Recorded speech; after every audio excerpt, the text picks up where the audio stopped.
আজকে আমি ফুলকপি ভর্তা বানাবো। প্রতিদিন তরকারি খাই, তরকারি আর ভালো লাগতেছে না, তাই আজকে ফুলকপি ভর্তা বানাবো। চলেন ফুলকপি ভর্তা বানাই। প্রথমে ফুলকপিটারে কাটিয়ে নেবো।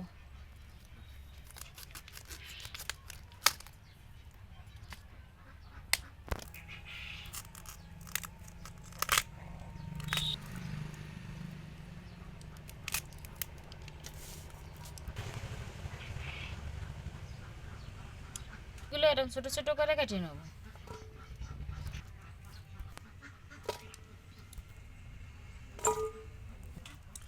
আমি একটা ফুলকপির অর্ধেক নিয়েছি, বাকি টুক রেখে দিছি। এত ফুলকপি দেওয়া যাবে না, ভর্তা অল্প করলে ভালো লাগবে না। ফুলকপিগুলো কাটা হয়ে গেছে, এবারে ধুয়ে নেবো।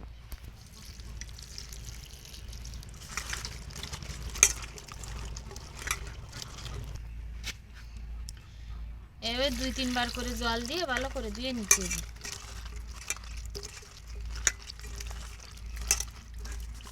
কপিগুলো দেওয়া হয়ে গেছে, এবারে চুলো ধরাই দেবো।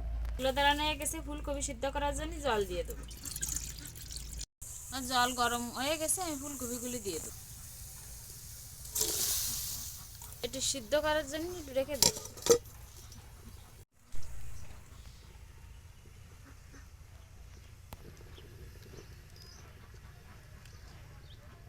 ফুলকপিগুলো সিদ্ধ হয়েছে কিনা দেখে নেব।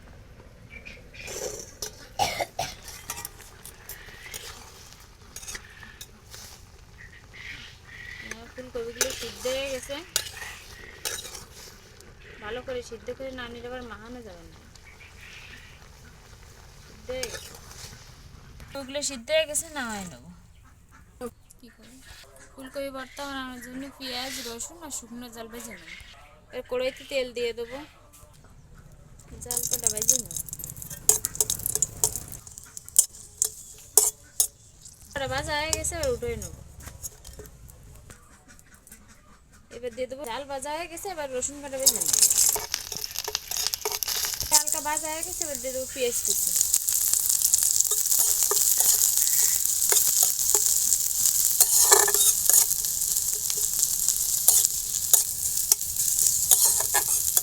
পেঁয়াজ রসুনগুলো হালকা ভাজা ভাজা হয়ে গেছে, ওটা জল দিয়ে দেবো, কাঁচা জল।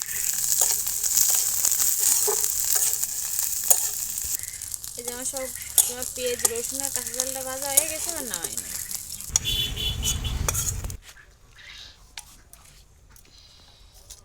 এবারে ফুলকপি ভর্তাটা মাখায় নেব। এবার দিয়ে দেবো স্বাদ মতো লবণ, লবণ দিয়ে জাল কটা মাখায় নেব।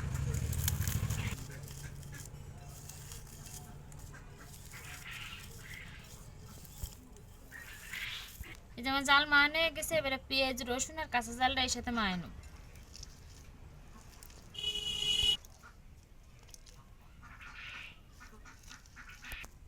এবারে সরষের তেল দিয়ে দেবো। শেষ, এবার মাখানো শেষ, এবার ফুলকপিগুলো এর সাথে মাখায় নেব।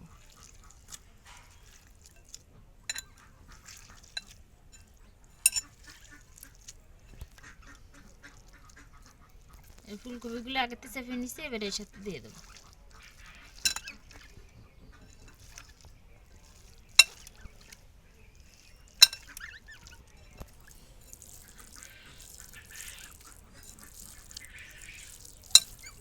এদিন কি সুন্দর হয়েছে দেখতে,